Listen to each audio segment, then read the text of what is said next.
जीतन राम मांझी अपने बयानों और अपने फैसलों से अक्सर बिहार की राजनीति में हलचल मचाते रहते हैं। एक बार फिर से हिंदुस्तानी आवाम मोर्चा के राष्ट्रीय अध्यक्ष और पूर्व मुख्यमंत्री जीतन राम मांझी अपने आवास पर कल जनता दरबार लगाए हुए थे। जनता दरबार में उन्होंने लोगों की फरियाद सुनी और बहुत हद तक फैसला करने और उन लोगों की समस्या का निदान करने का प्रयास किया। इन सब के बीच अचानक से जीतन राम मांझी दिल्ली के लिए रवाना हो जाते हैं तो निश्चित रूप से बिहार की राजनीति में चर्चाएं शुरू हो जाती हैं और कहीं ना कहीं उनके साथियों की धड़कनें बढ़ जाती है।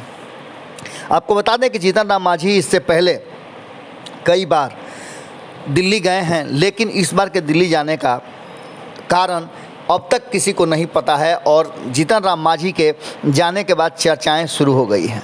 आपको बता दें कि अपने आवास पर मंगलवार को जनता दरबार लगाया उन्होंने और जहां तक जनता दरबार की बात है तो लोगों के आने जाने का सिलसिला जारी रहा और उनके पास न तो लगातार जिस तरह के लोग आए थे उनके पास कपड़ा था और न ही अन्य सुविधाएं थी। उन्होंने साफ तौर पे कहा कि जो लोग हमारे पास आ रहे हैं वो गरीब हैं और अपनी समस्याएं लेकर के आ रहे हैं, जो कि इस समाज में विसंगतियों का साफ प्रमाण देता है।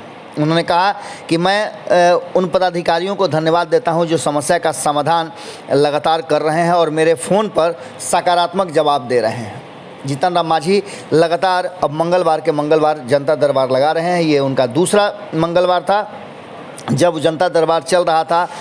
शाम को कहीं ना कहीं जीतन राम मांझी ने जब मीडिया से बातचीत की तो उस समय भी उन्होंने इन सारी बातों को नहीं बताया, लेकिन आपको बता दें कि उनके जो पार्टी के सूत्र हैं उनसे जानकारी मिली कि जीतन राम मांझी के स्वास्थ्य को लेकर के स्वास्थ्य परीक्षण के कारण वो 4 दिवसीय दौरे पर दिल्ली गए हैं। लेकिन इस बीच में कई ऐसी चर्चाएं हैं, बातें हैं जिसको भीतर खाने में बड़ी ज़ोर शोर से किया जा रहा है। आपको बता दें कि जिस तरह से एक बार फिर से नीतीश कुमार और भारतीय जनता पार्टी के बीच में नज़दीकियां बढ़ी हैं, जिस तरह से नीतीश कुमार ने भारतीय जनता पार्टी के साथ खड़े होकर के मीडिया के सामने बहुत सारी बातें रखी हैं। जनता दरबार में भी देखा गया कि बहुत लंबे समय के बाद मुख्यमंत्री के साथ उप मुख्यमंत्री और भी मंत्री खड़े नज़र आए। ये सारी चीज़ें और सबसे बड़ी बात कि कोऑर्डिनेशन कमेटी को लेकर के जो बात लगातार डिमांड कर रहे थे जीतन राम मांझी, उसकी आवश्यकता को नकारते हुए नीतीश कुमार ने कहा कि हमारे बीच सारा कोऑर्डिनेशन है, समन्वय है और कहीं कोई समस्या नहीं है। साफ तौर पे ये सब बातें जीतन राम मांझी को कहीं ना कहीं परेशान करने वाली है और जीतन राम मांझी जिस कारण से महागठबंधन से अलग हुए थे वही कारण उन्हें एनडीए में भी नज़र आ रहा है। इन सब के बीच में आपने देखा होगा कि बयानों के बीच कई ऐसी बातें सामने आई हैं। हालांकि रामविलास पासवान के जो बरसी थी उसमें भी नीतीश कुमार नहीं पहुँचे, जीतन राम मांझी ने उस पर भी चुप्पी साध ली थी।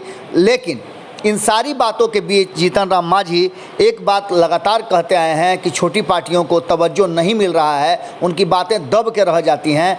हम भी सरकार के हिस्सा हैं लेकिन हमारी कोई नहीं सुनता। कई बार इस पर जिच भी हो चुका है। अब जीतन राम मांझी के दिल्ली दौरे को लेकर के, दिल्ली प्रवास को लेकर के कई तरह की बातें की जा रही हैं। कहा तो यहाँ तक जा रहा है कि उनकी बात भीतर खाने में लालू प्रसाद से हुई है, कांग्रेस से हुई है।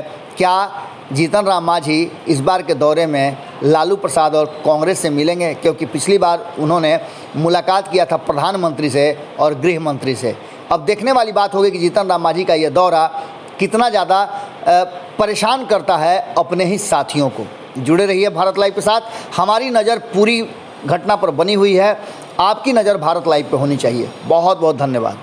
अगर ये वीडियो पसंद आई और वह बिहार के राजनीति और बिहारियत से सरोकार रखेनी तो सब्सक्राइब बटन दबा के चैनल के सब्सक्राइब कर ली। ओजे एगो घंटी बा, ओकरा बटन दबा देला से कुल सटीक और मारक खबर रुआ मुफ्त में मिल जाई। अगर रुआ पत्रकारिता के हमनी के नया प्रयोग में सहयोग कर चाहतानी तो ज्वाइन बटन दबा दी। पेटीएम नंबर नोट कर ली 9386816700। धन्यवाद।